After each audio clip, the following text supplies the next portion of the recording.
Hello Scorpio, welcome to Monarch Intuition, and today I'm going to be doing your personality assessment through the tarot cards. So we have your lower base egotistical self, which is the Five of Cups, and the King of Cups as your highest self. The two elements, the two major arcanas that will be helping you guide you to this King of Cups status are the Tower and the Death. Two very taboo, very scary cards. Now you're probably thinking, what can I possibly gain from the Tower and what can I gain from Death? A lot of understanding, okay? Because what you have to understand, Scorpio, is that your life is not your own, all right? You have the concept of making changes and you can do whatever you want to, but the problem is that Scorpio is death, all right? What that means is that you are a fixed sign continuously living through destruction. Fixed signs are always looking for stable foundations. However, Scorpio is kind of like a curse put on a person to where they can never have a strong foundation, all right?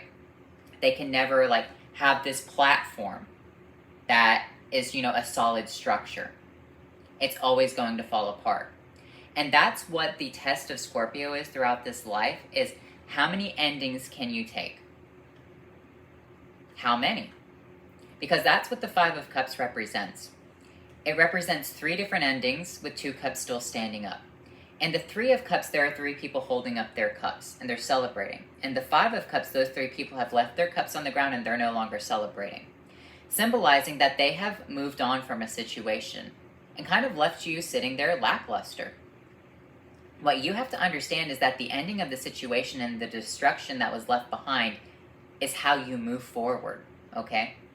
You cannot sit there in this Five of Cups energy saying, oh, I gotta cry over the spilled milk. No, you have to come from the it is what it is standpoint, all right? You cannot change certain aspects within your life. No matter how much you struggle and try to cling to situations, when the universe says no, when your planetary bodies and your celestial aspects say no, that's it, okay?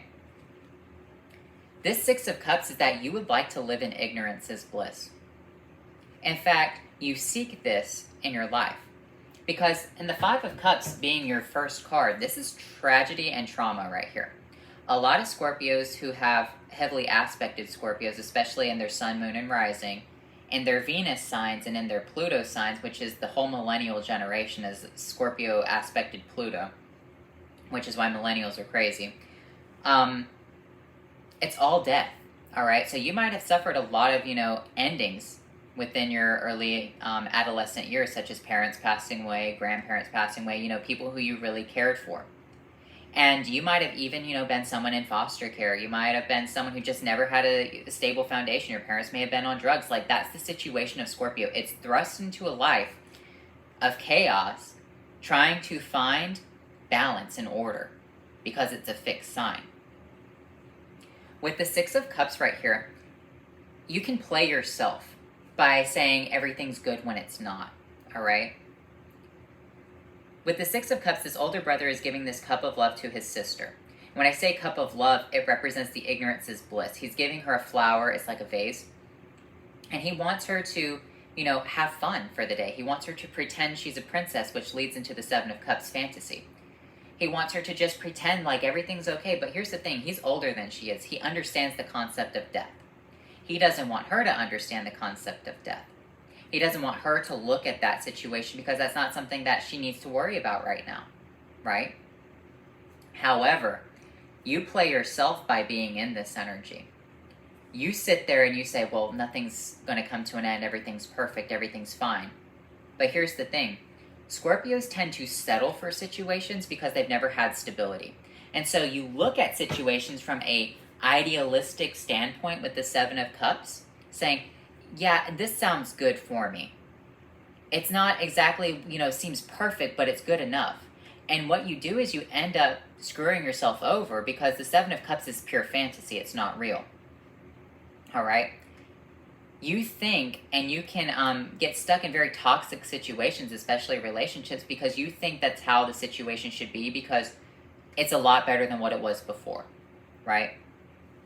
Say, for example, you grew up in a trailer park and you had parents who were on drugs and, a lot of death. And then finally you were able to get an apartment in a really bad section of town, and you got like someone who wasn't on drugs, but they were abusive to you. It's a lot better than the situation you had prior, but it's still Seven of Cups fantasy. You're trying to cling to something that doesn't exist. All right? You're trying to make something good out of spoiled milk, and you can't. What you have to understand, Scorpio, is that you're always going to have shakeups. And if you try to roost at that situation and the universe doesn't think it's good for you, it's going to knock it apart. It's going to force it to come to an end. Because the harsh truth about the Death card is that this horse was the same horse that the child is riding on in the Sun card. If we look at the symbology of the Sun card right here, or the sun in the background, you see two pillars standing up. These two pillars are on the card, the Moon card, representing that the sun is going down and the moon is coming up. Death comes for everyone, man, woman, and child, and anyone of a religious aspect right here. You can't save yourself from death because you're the Pope, all right? So when we look at this death energy, even though the situation seems good, even though it seems innocent, like why is death coming for this? Because it's coming to an end. It's the Black Death. It's a representation of like the bubonic plague, okay? The bubonic plague did not care about what age you were, who you were. It was an ending. And the Tower represents violent endings. You might suffer a lot of shakeups within your life, and they could be shakeups that cause you to really question who you are as a person. For example, you might be in that same situation where nothing is actually good, right? And, sorry, I got a message. All right, it's nothing important. I just lost my train of thought. That really just messed me up right there. Hold on. You might be in that situation where you're like, in that apartment, right? With that person who is abusive to you.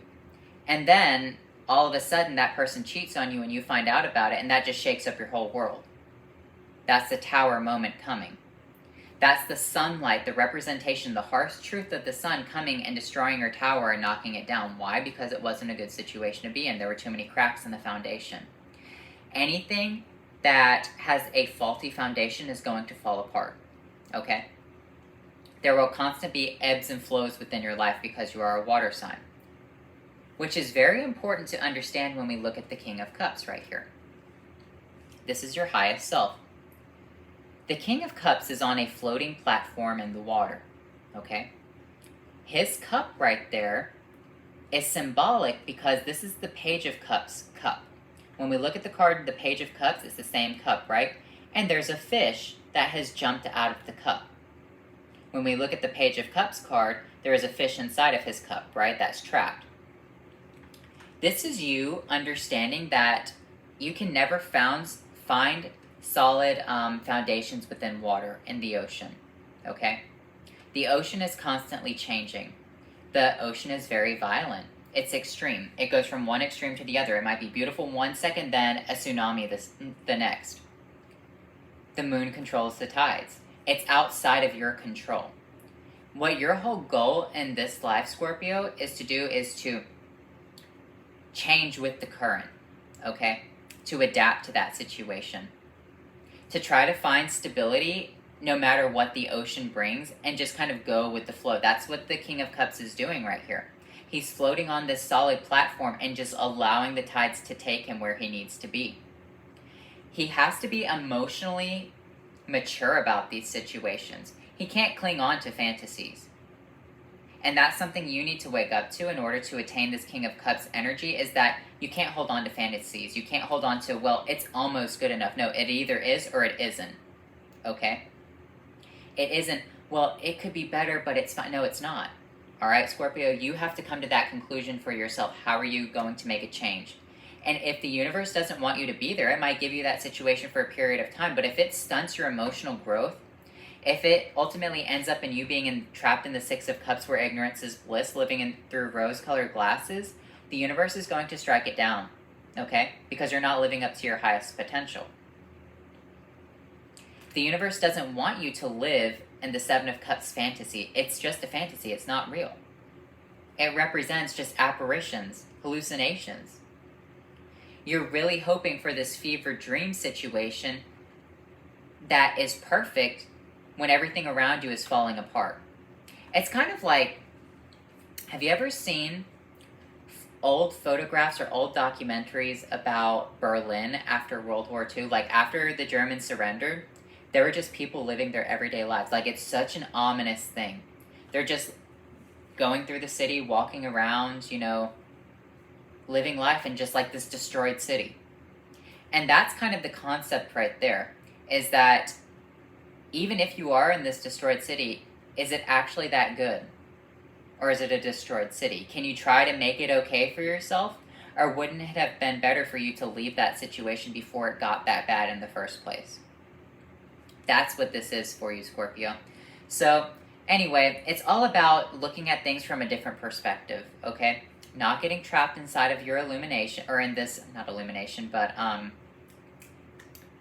this fantasy, this apparition.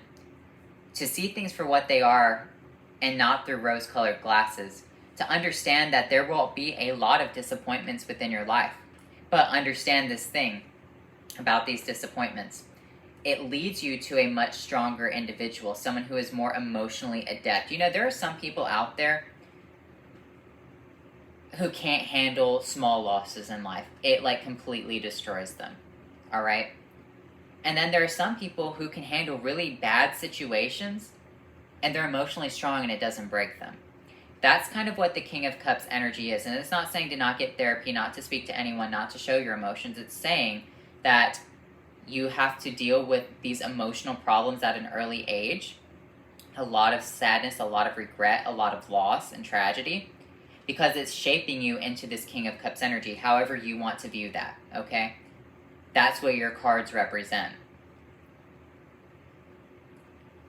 Representing that you could try to build the tower up to God, you could try to live a perfect life, and it could all come crashing down. You know, there are millionaires, billionaires out there who have these perfect lives. What would happen if their wealth was gone like that in an instant? What would they do? They don't have their servants anymore to take care of them. Like, imagine if another war was to happen, World War III. What would happen to a lot of different people? A lot of Scorpios are survivors. They know how to take care of themselves, but a lot of other people wouldn't. They would just die. It is what it is, right? So, anyway, Scorpio, I hope you enjoyed this reading, and I'll talk to you later.